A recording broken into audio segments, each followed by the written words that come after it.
আল্লাহ সুবহানাহু ওয়া তাআলা মানব জাতি সৃষ্টি করেছেন তার ইবাদত বন্দেগী করার জন্য, তার দাসত্ব করার জন্য, তার আনুগত্য প্রকাশ করার জন্য।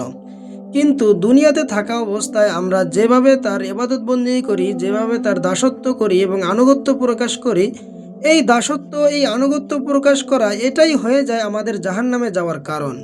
কেননা আমরা ইবাদত বন্দেগী করার মধ্যে এমন কিছু ভুল করি, এমন কিছু অসতর্কতামূলক কাজ করি, যেই ভুল এবং অসতর্কতার কারণে আমাদের সমস্ত কিছু অনর্থক হয়ে যায়।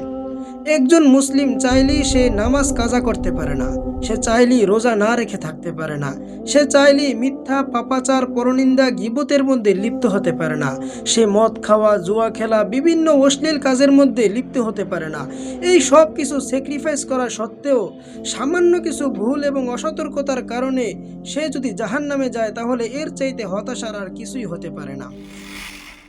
আল্লাহ সুবহানাহু ওয়া তাআলা যখন হাসরের ময়দানে বিচারের কাজ শুরু করবেন, তখন তিনি 3 ব্যক্তির মাধ্যমে জাহান্নাম উদ্বোধন করবেন।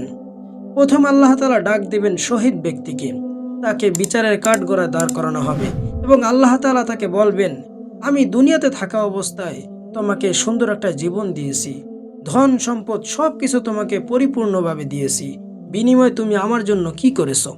তখন সেই শহীদ ব্যক্তি বলবে, আমি আপনার ইবাদত বন্দেগী করেছি আপনাকে খুশি করার জন্য, আপনার সন্তুষ্ট অর্জন করার জন্য, আপনার দিন প্রতিষ্ঠা করার জন্য আমার জীবনকে উৎসর্গ করে দিয়েছি। তখন আল্লাহ তাআলা বলবে, না, তুমি তো মিথ্যা বলছো, তুমি তোমার জীবনকে উৎসর্গ করেছো যাতে লোকেরা তোমাকে বীর বলে, তুমি তোমার জীবনকে উৎসর্গ করেছো এই জন্য যাতে লোকেরা তোমাকে একজন শহীদ বলে। তুমি যেটা পাওয়ার সেটা তুমি দুনিয়াতেই পেয়ে গেছো, এখন তোমার আর কিছু পাওয়ার নাই, এখন তুমি চলে যাও, তুমি জাহান্নামে যাও। আল্লাহ তাআলা দ্বিতীয় নম্বরে দানশীল ব্যক্তিকে ডাক দিবেন, তাকে বলা হবে, আমি তোমাকে দুনিয়াতে থাকা অবস্থায় ধন সম্পদ দিয়েছি, আমি তোমাকে সুন্দর একটা জীবন দিয়েছি, সুস্থ শরীর দিয়েছি, বিনিময়ে তুমি কি করেছো?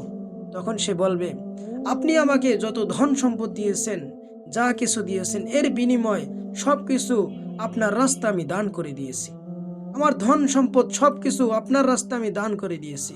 তখন আল্লাহ তাআলা বলবে, না, তুমি তো মিথ্যা বলছো, তুমি দান করেছো এই জন্য যাতে লোকেরা তোমাকে দানশীল বলে, লোকেরা যাতে তোমাকে দাতা বলে, এই জন্য তুমি দান করেছো, এবং লোকেরাও তোমাকে দুনিয়াতে থাকা অবস্থায় দানশীল বলেছে, দাতা বলেছে, অনেক সম্মান করেছে, মর্যাদা দিয়েছে। তুমি যেটা পাওয়ার সেটা তুমি দুনিয়াতেই পেয়েছো, এখন তোমার আর কিছু পাওয়ার নাই, যাও, তুমিও জাহান্নামে চলে যাও। আল্লাহ তাআলা তৃতীয় নম্বরে ডাক দিবেন একজন আলেম ব্যক্তিকে, তাকে বলা হবে, তুমি দুনিয়াতে থাকা অবস্থায় আমার জন্য কি করেছো? তখন সে আলেম ব্যক্তি বলবে, আমি দুনিয়াতে থাকা অবস্থায় আপনার সন্তুষ্ট অর্জন করার জন্য, নৈকট্য হাসিল করার জন্য ইলমে দ্বীন অর্জন করেছি, আর এই ইলমকে মানুষের কাছে ছড়িয়ে ছিটিয়ে দেওয়ার জন্য, মানুষকে শিক্ষা দেওয়ার জন্য আমি বিভিন্ন জায়গায় মসজিদ, মাদ্রাসা তৈরি করেছি, মানুষের খেদমত করেছি এবং মানুষের দ্বারে দ্বারে, বারে বারে গিয়ে এই ইলমকে সঠিকভাবে, সুন্দরভাবে উপস্থাপন করেছি যাতে তারা সহজে বুঝে উপকৃত হতে পারে। তখন আল্লাহ তাআলা বলবে, না, তুমি তো মিথ্যা বলছো, তুমি মানুষকে শিখিয়ে দিয়েছো যাতে লোকেরা তোমাকে শিক্ষক বলে, তুমি ইলমে দ্বীন অর্জন করেছো যাতে লোকেরা তোমাকে একজন আলেম বলে, তুমি যেটা পাওয়ার সেটা তুমি দুনিয়াতেই পেয়েছো, লোকেরা তোমাকে অনেক সম্মান করতো, অনেক মর্যাদা দিত, তুমি যেটা পাওয়ার সেটা দুনিয়াতেই পেয়ে গেছো, এখন তোমার আর কিছু পাওয়ার নাই, তুমি এখন যাও, তোমার স্থান হচ্ছে জাহান্নাম।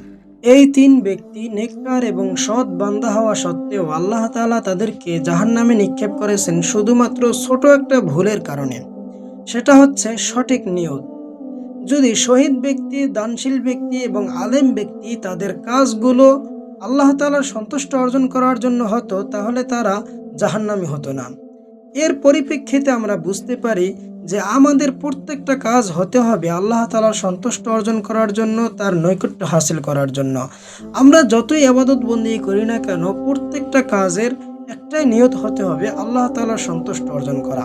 কেননা ইন্নামাল আমালু বিন্নিয়াত ওয়া ইন্নামা লিকুল্লি ইমরিইন মা নাওয়া, যে প্রত্যেকটা কাজ নিয়তের উপর নির্ভরশীল এবং যে ব্যক্তি যেই নিয়ত করে তার জন্য সেটাই নির্ধারিত হয়ে যায়। আমরা যদি ইবাদত বন্দেগী করি আল্লাহ তাআলার সন্তুষ্ট অর্জন করার জন্য, তাহলে এটা হবে আল্লাহ তাআলার জন্য।